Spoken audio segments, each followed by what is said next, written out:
Picture this, a medieval battlefield. The ground is literally shaking from the charge of knights in full plate armor. For hundreds of years, these guys were the ultimate weapon, a symbol of raw power, totally invincible. And then, a simple piece of wood changed everything. This is the incredible story of the English longbow. I mean, think about it. Decked out head to toe in steel, riding a massive warhorse. The knight was basically the tank of their day. They were the apex predators of European warfare, born into a warrior class and equipped with the absolute best technology money could buy. A 6-foot stick of yew, a string made of hemp, and a skilled archer? It seems like a total mismatch, right? All that wealth, steel, and nobility going up against a commoner with a bow. So that's the big question we're digging into. How on earth did this seemingly simple weapon not only come to dominate the battlefield, but also completely reshape an entire society?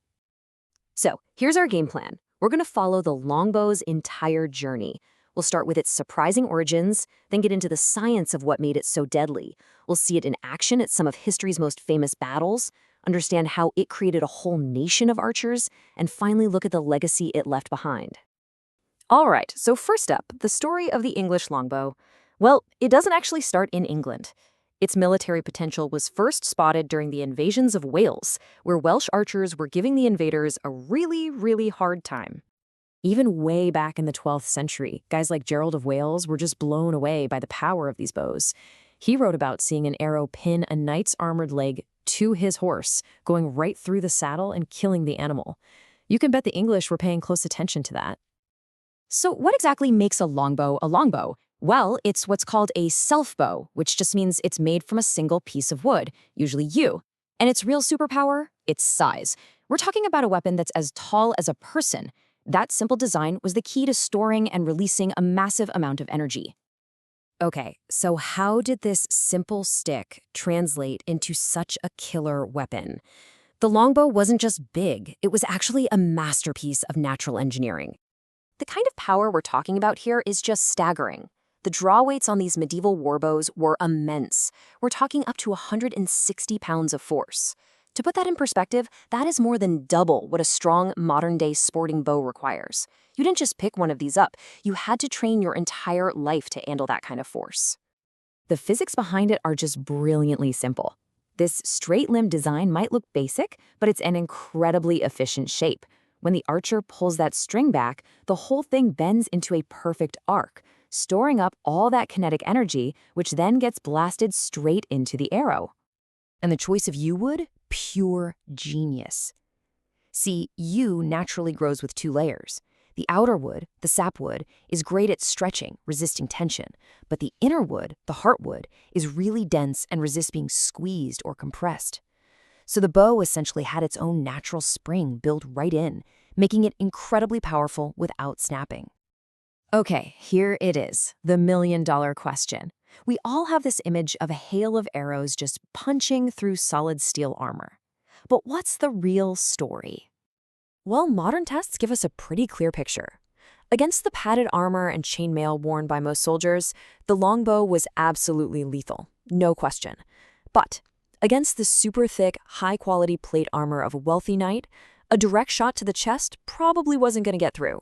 But, and this is the important part, armor was never perfect. Arrows could find the gaps, they could hit weaker spots on the arms and legs, and most importantly, they were absolutely devastating against horses. And an unhorsed knight is suddenly a much easier target. And this ability to take out not just the knights, but their horses and all the less armored soldiers is exactly how the longbow completely changed the game in some of the most famous battles of the 100 Years' War. At Crécy, Poitiers, and of course the legendary Battle of Agincourt, the story was pretty much the same every time. A smaller English army built around thousands of longbowmen faces a much larger French force of armored knights, and every time, the sky would just go dark with these arrow storms that would shatter the French charge before they even got close. To make this happen, the English crown basically had to industrialize arrow making. Just look at this number. We're talking about more than 1 million arrows ordered in just one 18-year stretch. It was an absolutely massive logistical operation just to keep these guys shooting. But the longbow wasn't just a weapon of war. It was so important that it actually fundamentally changed English society from the top down.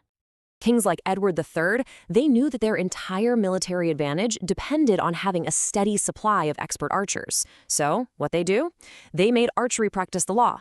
They actually banned other sports on Sundays so that every able-bodied man would spend his free time practicing with the longbow. And this was a full-life commitment. We found skeletons of medieval archers, and they show the physical toll this took. Overdeveloped arm and shoulder muscles, even deformities in the bones from the constant straining of drawing those powerful bows. This created a huge social shift. It completely challenged the feudal system. For the first time, a skilled commoner on the battlefield could be more valuable than a wealthy knight. That's a revolution. But the reign of the longbow couldn't last forever. So what finally replaced it, and why do we still remember it so well today? Well, the thing that replaced it was, of course, the firearm. But, early muskets weren't actually better in every single way. A good archer could shoot way, way faster. The musket, though, could punch through armor better, and, this is the big one, it only took a few weeks to train a musketeer, not a lifetime. Armies could be raised and trained much more quickly and cheaply. And that, right there, is the longbow's true legacy. It's so much more than just a weapon.